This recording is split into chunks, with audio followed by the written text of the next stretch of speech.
함께 받을 말씀 요한복음 5장 말씀입니다. 요한복음 5장 1절부터 9절까지 말씀.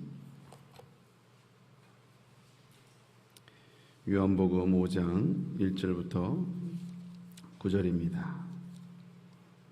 약간 울리는 것 같습니다, 소리가. 요한복음 5장 1절부터 9절까지 말씀. 우리 다 찬주하고 한 목소리로 말씀 받습니다. 그 후에 유대인의 명절이 되어 예수께서 예루살렘에 올라가시니라.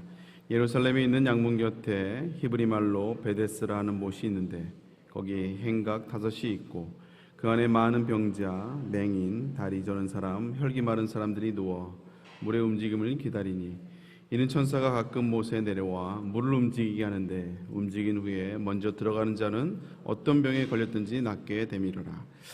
거기 38해 된 병자가 있더라. 예수께서 그 누우신 것을 보고 병이 벌써 오래된 줄 아시고 이르시되 내가 낫고자 하느냐. 병자가 대답하여 주여 물이 움직일 때에 나를 못에 넣어준 사람이 없어. 내가 가는 동안에 다른 사람이 먼저 내려가나이다. 예수께서 이르시되 일어나 내 자리를 들고 걸어가라 하시니 그 사람이 곧 나와서 자리를 들고 걸어가니라. 이날은 안식이니. 아멘. 오늘 말씀을 가지고 하나님의 질문 11번째 말씀입니다. 내가 낫고자 하느냐라는 제목으로 함께 은혜를 나눕니다. 오늘 본문의 내용은 우리가 익히 익숙한 본문의 내용입니다. 예수님이 안식일에 길을 가시다가 양문 곁에 있는 베데스다 연못을 지나가시죠. 그리고 그곳에서 38년 된 중풍병자를 고쳐주는 그런 기적의 사건입니다.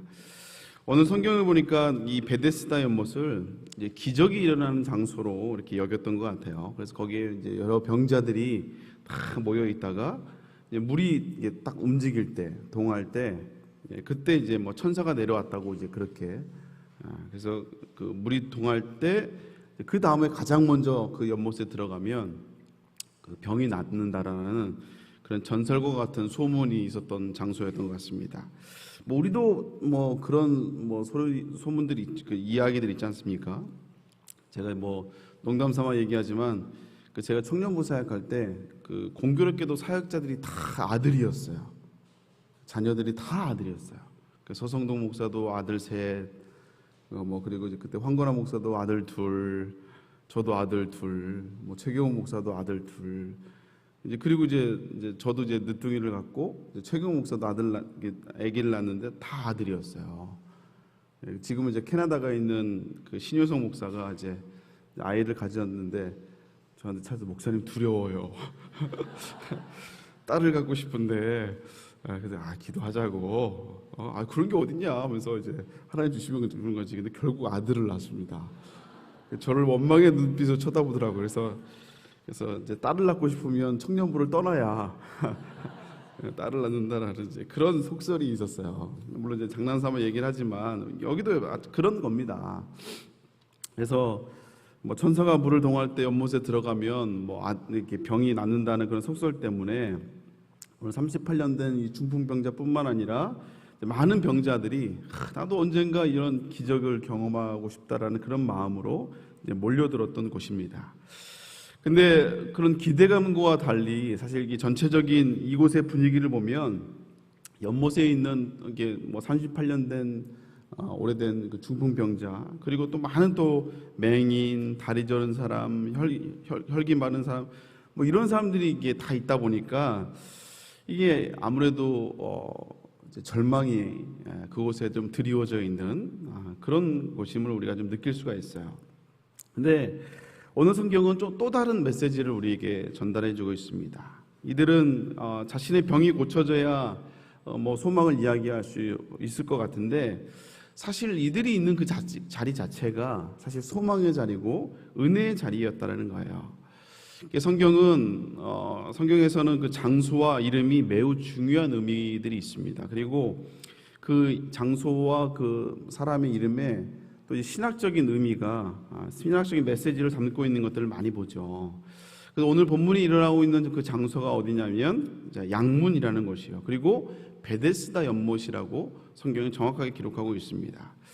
양문은 양이 들락날락하는 그런 문이에요. 그래서 하나님 앞에 제사할 때 양을 제물을 끌고 들어오잖아요. 그때 그 양의 문을 통과해서 하나님 앞에 나아가는 곳이었습니다. 그래서 하나님의 임재를 누리기 위해서 하나님께 제사하고 하나님께 예배하기 위해서 들어가는 문이었다라는 거예요. 그래서 이 문을 통과해야지만이 하나님의 임재 앞으로 나아갈 수 있는 굉장히 중요한 문이었죠. 그래서 예수님도 요한복음 10장에 보면 나는 양의 문이다라고 그렇게 주님이 당신을 이렇게 소개를 합니다. 그래서 내가 문이니 누구든지 나로 말미암아 들어가면 구원을 얻고 또는 들어가며 나오며 꼴을 얻으리라라고 요한복음 10장에 말씀하고 있어요. 그렇습니다. 예수님이 양의 문이 되기 때문에 누구든지 예수 그리스도를 통해 들어가면 구원을 얻게 된다는 것이죠. 그래서 양의 문이 이제 그런 의미가 있다라는 거예요. 베데스다도 역시 마찬가지입니다. 이게 베데스다는 이제 베트라는 단어와 또 헤스다라는 단어가 이제 합쳐진 단어인데, 베트는 이제 집이라는 거예요. 집. 그리고 헤스다는 이제 우리가 익히 알았던 헤세드라는 뜻입니다. 그러니까 그 베데스다 자체가 그 은혜의 집, 자비의 집이라는 그런 뜻을 갖고 있어요. 그래서 거기에 모여 있는 사람들은 병으로 인해서, 오래된 병, 고칠 수 없는 그런 병으로 인해서 절망 가운데 있지만, 그러나 사실 그들이 있는 그 장소가 은혜의 장소였다는 것을 오늘 성경은 이야기하고 있다는 것입니다. 근데 그들은, 그곳에 많은 병자들은요, 그들이 가지고 있던 그 문제 때문에, 그 문제로 말미암아서 자기들이 있는 그 자리가 이미 은혜의 자리라는 사실을 망각하고 있었고 기억하지 못하고 있었다는 것이에요. 우리들도 역시 마찬가지입니다. 우리도 뭐 여러 가지 문제, 삶의 문제들이 있지 않습니까? 자녀의 문제, 건강의 문제, 또 여러 가지 물질의 문제들, 관계의 문제들, 또 심지어는 문제가 하나가 아니고 여러 개가 또 겹쳐 있는 경우도 있죠. 근데 보통 우리가 좀 웃고 또 이게 하나님의 은혜를 고백하려면 그 문제가 해결돼야, 그래야 우리가 그래도 좀 웃을 수 있고 감사를 이야기할 수 있고 또 하나님의 은혜라고 이야기할 수 있다라는 거예요. 보통 그러죠. 이 문제가 이것 때문에 내가 웃지를 못해. 근데 사실 여러분, 우리가 그 문제가 해결되기 이전에 이미 우리는 은혜의 자리에 있음을 여러분 기억할 수 있기를 바랍니다. 여러 가지 문제가 있지만 이미 우리는 양의 문이 되시는 그 주님의 품 안에 이미 거하고 있다라는 거예요. 그리고 우리는 하나님의 은혜 안에 머물러 있는 존재라는 것입니다. 아무리 우리의 문제가 해결되고 또 우리가 좋은 걸 가지고 있고 고민이 없는 그런 삶을 산다 할지라도요, 죄의 문제, 또 이 구원의 문제가 해결되지 않으면 근본적으로 우리는 불행한 존재라는 것입니다. 근데 우리는 웬 은혜 웬 사랑으로 이 은혜를 누리고 있는 존재라는 것이죠. 우리가 원래 제가 그 찬송가를 항상 다른 걸 이렇게 부르는데 오늘 일부러 304장을 불렀어요. 그래서 하늘을 두루마리 삼고 바다를 먹물 삼아도 그 한없는 하나님의 사랑을 기록할 수 없다라고 이제 그 노래를, 그 찬양을 우리가 함께 불렀는데, 이 찬송의 가사의 작사이자 작곡자인 프레드릭 리만이라는 목사님이 미국의 시골 교회에서 사역을 하는데, 워낙 이제 가난하다 보니까, 작은 교회다 보니까 목회자의 사례비도 감당이 힘들 정도로 너무 작은 교회였다라는 거예요. 그래서 이 리만 목사님은 또 이제 주변에 있는 공장에 가서 일을 해야지만이, 그래야 이제 생계를 꾸려갈 수 있을 정도로 또 그런 힘든 삶을 살고 있었습니다. 근데 어느 날 점심시간에 밥을 먹다가 아내가 싸준 도시락을 먹고 있다가 거기에 아내가 적어준 한 장의 쪽지를 발견했어요. 그 쪽지에는 뭐라고 써있냐면, 바다를 잉크로 가득 채우고 하늘을 양피지로 삼아도 어찌 하나님의 사랑을 다 기록할 수 있을까라는 그런 문구를 적어놨다고 해요. 근데 그 글귀를 보고 리만 목사님이 오늘 이 304장 찬양을 만들었다고 합니다. 우리는 문제가 해결되지만이 웃을 수 있고 문제가 해결돼야지만이 감사하다고 해요. 그러나 여러분, 우리가 문제가 해결되고 안 해결되고를 넘어서서 이미 우리는 주님의 안에, 은혜 안에 머물고 있고 주님의 은혜 안에 거하고 있기에 그 자체가 여러분 감사한 줄로 믿으시길 바랍니다. 이미 우리는 은혜 안에 거하고 있다라는 거예요. 근데 우리가 문제에 너무 휩싸이다 보니까 그 문제 때문에 우리가 감사하지 못하고 진짜 큰 하나님의 은혜를 놓치고 살 때가 있다라는 것이죠. 여러분, 우리의 문제가 해결되면 감사할 것 같은데 그 감사 오래 못 갑니다. 사실 우리가 지금 기도하고 있는 그 기도 제목들은요, 과거에 그렇게 우리가 간절히 구했던 기도 제목이 응답됐다는 사실을 아십니까? 그 응답된 거 가지고 또 우리는 다시 또 힘들다고 기도하고 있는 거예요. 그러니까 우리의 문제는 끊이진 않죠. 또 뭐가 응답되면 그로 인해서 또 다른 문제가 또 생깁니다. 지금 막 수능 뭐 기도하고 지금 막 열심히 기도하잖아요. 대학 가는 게 최고의 목표고 이것만 되면 막 소원이 없겠다.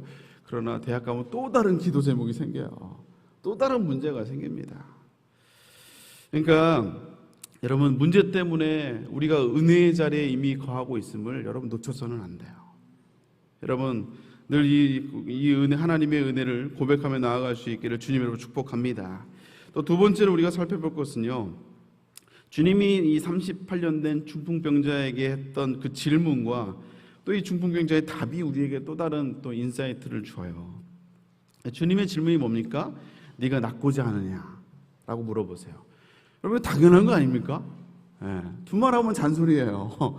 굳이 이걸 물어볼 필요가 없거든요. 근데 또 이제 재밌는 건 뭐냐면 그 참 하나만한 그 질문에 이 병자의 대답이 또 참 웃깁니다.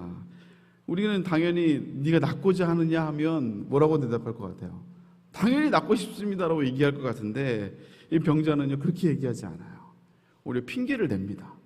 내가 낫지 못하는 이유를 대요. 내가 중풍으로 내가 못 움직이고 있고, 그리고 내가 도와주는 사람이 없어가지고 내가 저기 연못에 못 들어간다. 그래서 내가 지금 이렇게 힘들고 병이 낫지 않는다라고 오히려 핑계를 댄다는 것이죠. 네가 낫고자 하냐고 물어봤으면 야, 아멘 하면 되고 난 낫고 싶습니다라고 얘기를 하면 되는데 그걸 얘기하는 것이 아니라 우리가 핑계를 얘기하는 것을 보게 됩니다. 여러분, 우리들도 역시 마찬가지예요. 여러분, 우리도 이제 뭐 간절하게 기도하지 않습니까? 이제 하나님 앞에 여러 가지 문제를 놓고 기도하는데 정작 주님이 야, 네가 낫고자 하느냐, 아니면 네가 이 문제가 해결되기 원하느냐 물어보시면 우리는 거기다 아멘하는 것이 아니라 오히려 핑계를 댄다는 거예요. 사랑하는 아들아, 사랑하다, 네가 이 문제가 해결되길 원하니? 이 물질의 문제가 해결되길 원하니? 자녀가 정신 차리길 원하니? 아니면 여러 가지 문제가 해결되길 원하니? 건강이 회복되길 원하니? 물어보시는데 우리는 아멘이 아니라 자꾸 이유를 댄다고요. 이게 안 되는 이유, 이게 어려운 이유를 자꾸 댄다는 거예요. 자꾸 안 되는 이유와 상황들을 설명한다는 거예요. 하나님 앞에. 여러분, 하나님 이것도 문제고 저것도 문제고 이래서 안 되고 저래서 안 되고 자꾸 그러고 나서 또 이제 뒤에서 또 해결해 달라고 기도하고. 여러분, 그런 말이 있죠. 안 하려고 하면 핑계가 자꾸 생기고 하려고만 하면 방법이 생긴다 이거예요. 자꾸 우리가 핑계와 이유를 대는 것이 아니라 하나님이 하신다고 하셨으면, 여러분, 우리가 이미 은혜 안에 있고 또 주님의 은혜 안에 있음을 알고 또 주님이 말씀하시면 그냥 아멘으로 반응하고 움직일 때, 그럴 때 하나님이 일하실 줄로 믿습니다. 그래서 오늘 주님의 해결이 뭐예요? 주님의 해결은 뭐냐면 심플합니다. 그냥 일어나 내 자리를 들고 가라 이거예요. 그랬을 때 자리를 들고 갔거든요. 정말 심플하잖아요. 뭐 이것 때문에 안 되고 저것 때문에 안 되고 아니고 그냥 주님의 해답은 내 자리를 들고 일어나라 이거예요. 참 심플해요. 그래서 주님은 심플하십니다. 우리가 복잡해서 그렇지 주님은 그냥 간단하세요.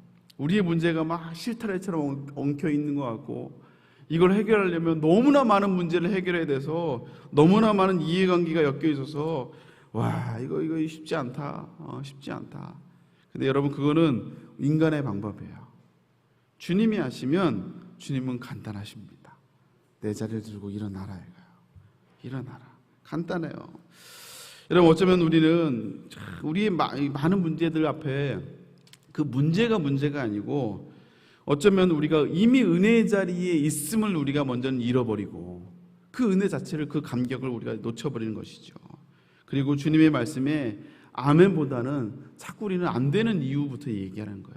이래서 안 되고 저게 문제고 이것 때문에 힘들고 이래서 우리는 할 수가 없다라고, 그렇게 자꾸 우리는 핑계를 대고 있다라는 것이죠. 성도 여러분, 또 오늘 이 새벽에도 어쩌면 우리가 주님이 기도할 때 또 오늘 말씀을 통해 주님이 또 한번 물어보세요. 사랑하는 딸아, 사랑하는 아들아, 네가 이 문제가 해결되길 원하냐? 여러분, 그 질문에 먼저는 내가 이미 이 문제가 해결되고 안 해결되기보다 그 전에 이미 나는 주님의 큰 은혜 안에 거하고 있음을 먼저 감사할 수 있기를 주님으로 축복합니다. 그리고 주님이 물어보시는 그 질문에 자꾸 이래서 안 돼요, 저래서 안 돼요가 아니라, 핑계를 대는 게 아니라 아멘으로 화답하시고 그 말씀을 따라 바로 즉시 일어나 행동하시는 은혜의 주인공들이 다 될 수 있기를 주님의 이름으로 축복합니다. 함께 기도하겠습니다. 사랑의 하나님, 감사드립니다. 오늘도 우리에게 찾아와 주셔서 내가 낫고자 하느냐, 내가 문제가 해결되기 원하느냐 라고 질문하시는 그 주님의 질문에 먼저는 우리가 그 문제에 앞서서 주님의 큰 은혜와 사랑 안에 이미 은혜 안에 거하고 있음을 우리가 깨닫고 감사함으로 나가는 우리 성도들 될 수 있도록 주여 인도하여 주옵소서.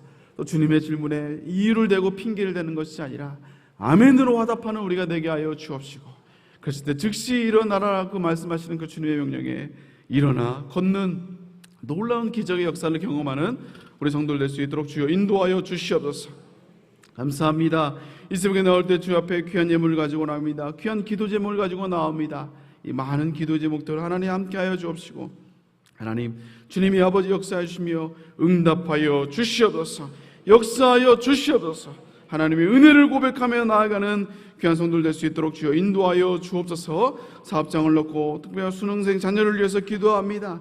담임 목사님을 위해서 기도하며 사명을 놓고 기도하며 특별히 아버지 전도 축제를 시작하며 작정한 영혼을 놓고 기도하는 모든 기도의 제목들 하나님 응답하여 주옵시고, 하나님 아버지 이 기도 제목을 통하여 하나님의 살아계심을 증거하는 은혜의 주인공들 다 될 수 있도록 주여 인도하여 주옵소서. 두려움으로 나아가는 것이 아니라 이미 우리가 주의 은혜 가운데 있음을 감사함으로 나아갈 때 하나님의 놀라운 역사를 경험하는 귀한 아버지 은혜의 주인공들 될 수 있도록 주여 인도하여 주시옵소서. 사랑하는 담임 목사님을 아버지 붙잡아 주옵시고 건강을 책임져 주옵시며 오늘 철야 예배 가운데도 능력으로 함께하여 주시옵소서. 감사드리며 예수님의 이름으로 기도 올려옵나이다. 아멘. 하늘에 계신 우리 아버지여, 이름이 거룩히 받으시오며 나라의 임하옵시며 뜻이 안에서 이루어진 것 같이 땅에서도 이루어지리다. 오늘날 우리에게 영양실을 줍시고 우리가 우리에게 죄진 자를 사하여 준 것 같이 우리의 죄를 사하여 줍시고 우리를 시험에 들게 하게 하옵시며 다만 하겠소 구하옵소서. 내게 나라와 권세와 영광이 아버지께 영원히 있사옵나이다. 아멘. 우리 먼저 기도할 때 먼저 담임 목사님께서 기도해 주시길 바랍니다. 또 하나 우리 수험생 자녀들을 위해서 기도해 주시고요. 오늘 말씀을 기억하며 여러분이 각자 기도 제목을 놓고 주여 세 번째 기도하고 돌아갑니다. 주여 주여